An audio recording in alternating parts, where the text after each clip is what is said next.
റെഡിയല്ലേ? ഞാൻ കുറച്ച് സിനിമാ താരങ്ങളുടെയും പൊളിറ്റീഷ്യൻസിന്റെ ശബ്ദമാണ് എടുക്കുന്നത്. അപ്പോ നിങ്ങൾക്ക് ഇഷ്ടപ്പെടാണെങ്കിൽ കൈയടിക്കുക, മനസ്സിലാവുകയാണെങ്കിൽ കൈയടിക്കുക, ഇല്ലെങ്കിലും കൈയടിക്കുക. ഓക്കെ?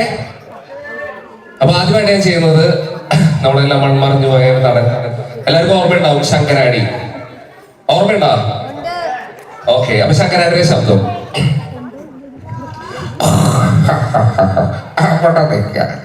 ും ചോര തന്നെ ഇച്ചിരി തവണ പെണ്ണാക്കി ഇച്ചിരി പരിക്കുന്നു ഷാറ പറന്ന് പാടും.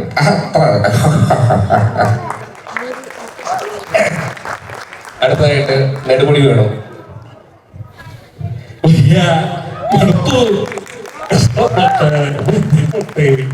നമ്മളോരോന്നാക്കും എന്നപ്പോ കള്ളനെന്ന പേരും താനെന്താണോ ഈ പറയുന്നത്? ഇവിടെ ഒന്നും കിട്ടിയില്ല.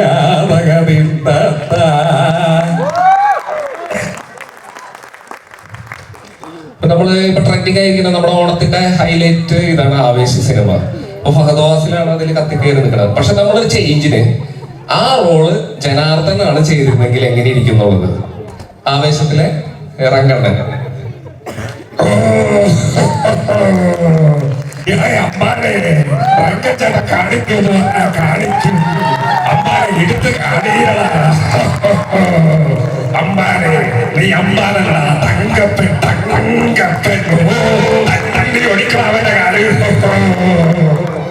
Thank you.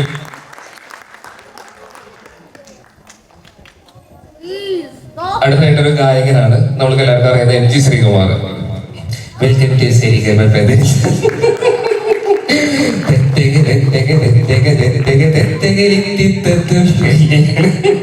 ഞാൻ ഈ പാടിയിൽ എത്ര തത്തകളുണ്ടായിരുന്നു? ഉത്തരം പറയുന്നത് 10,000 രൂപ സമ്മാനുണ്ട്. അടിപൊളി. ഇതേപോലെ തന്നെ കുറച്ച് ആളുകളുടെ ഭയങ്കര വൈറലായി നിന്നിരുന്ന ഒരു പടമാണ് ലൂസിഫർ. അപ്പൊ അതിലേറ്റവും വൈറൽ ഡയലോഗാണ് തന്റെ തന്തയില്ല എന്റെ തന്ത. അപ്പൊ അത് നമ്മുടെ മോഹൻലാലിന് പകരം കൊച്ചിനെനിക്കാണ് പറഞ്ഞിരുന്നെങ്കിൽ എങ്ങനെയിരിക്കും എന്നുള്ളത്. ഉപദേശമുള്ള സാറേ, പക്ഷെ പ്രശ്നമുണ്ടല്ലേ, തന്റെ തന്തയില്ല എന്റെ തന്ത ഒത്തി പത്തിക്കളഞ്ഞ കേട്ടാ പത്തി. നമ്മള് സിനിമാ തിയേറ്ററിൽ പോയി സിനിമ കാണുമ്പോൾ ആദ്യം കാണുന്ന ഇഷ്ടപ്പെടാത്ത ഒരു പരസ്യമാണ് ശ്വാശ്വാസ സ്പോഞ്ച് പോലെയാണ്. അപ്പൊ ഇത് സിനിമാ താരം തന്നെ ഡബ് ചെയ്താൽ എങ്ങനെ ഉണ്ടാവും എന്നുള്ളത്. നമ്മുടെ മധുസാർ ഡബ് ചെയ്യായിരുന്നെങ്കിൽ എങ്ങനെയായിരിക്കും? പട്ടി വേഷം പഠിച്ചെടുക്കാനുള്ളൊരു സിഗരറ്റ് വലിക്കും. അത് നിങ്ങൾ രോഗിയൊക്കെ കേട്ട പട്ടിനെ.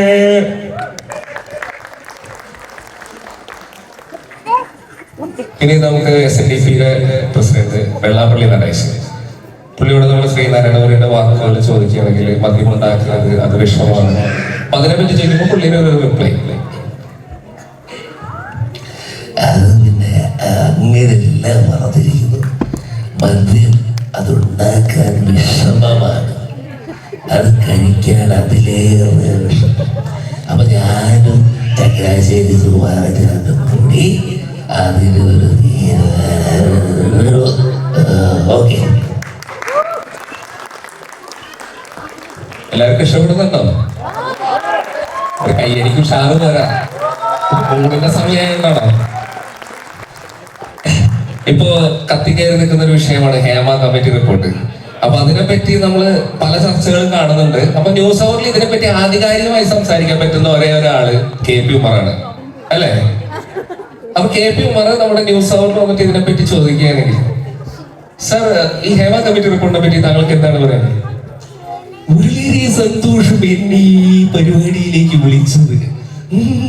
ഞാൻ ആദ്യം തന്നെ ഈ പരിപാടിയിലേക്ക് എന്നെ വിളിച്ചതിന് ഒരു ബലാത്കാരമായി നന്ദി പറയുന്നു. ഹേമ കമ്മിറ്റി റിപ്പോർട്ട് ഞാൻ കുറെ കേട്ടു, പക്ഷേ ഞാൻ ആരുടെയും വാതിൽ മുട്ടാൻ പോയിട്ടില്ല.